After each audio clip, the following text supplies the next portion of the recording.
আলাইকুম বন্ধুরা, আমি ডাক্তার ফরহাদ হোসেন আছি আপনাদের সাথে। এই মুহূর্তে যে যেখান থেকে আমার এই ভিডিওটি দেখতেছেন আপনাদের প্রত্যেককে জানাচ্ছি আন্তরিক ধন্যবাদ। যে যেখানে আছেন আশা করি ভালো আছেন এবং নিরাপদে আছেন।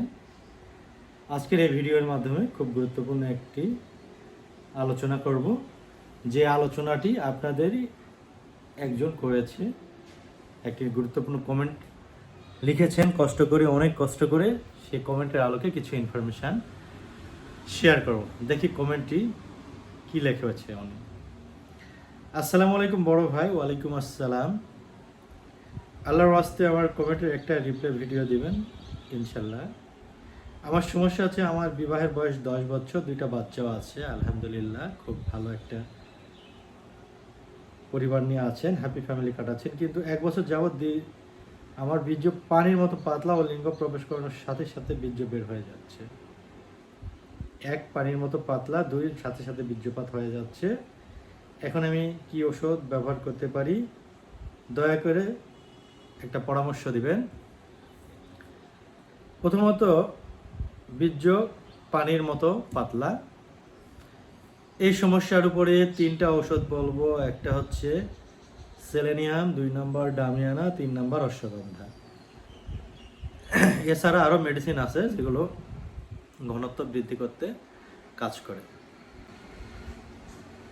সেলেনিয়াম, ডামিয়ানা, অশ্বগন্ধা, এই 3টি হোমিওপ্যাথিক মেডিসিনের যে কোনো একটি আপনি ঘরোয়াভাবে খেতে পারেন, তাহলে বীর্যের ঘনত্ব বেড়ে যাবে। আর প্রতিদিন যদি প্রেশার বা ডায়াবেটিস না থাকে, হাই প্রেশার ডায়াবেটিস যদি না থাকে, ডিম খাবেন প্রতিদিন 2টা করে।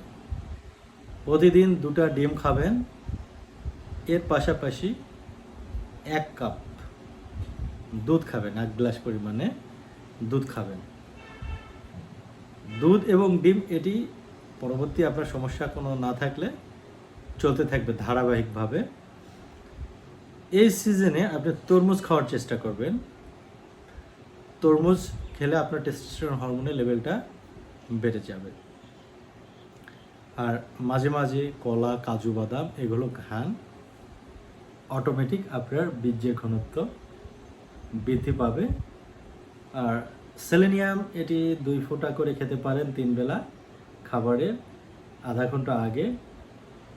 মিনিমাম 1.5 থেকে 2 মাস খাবেন, আপনার ঘনত্ব একদম বৃদ্ধি পাবে।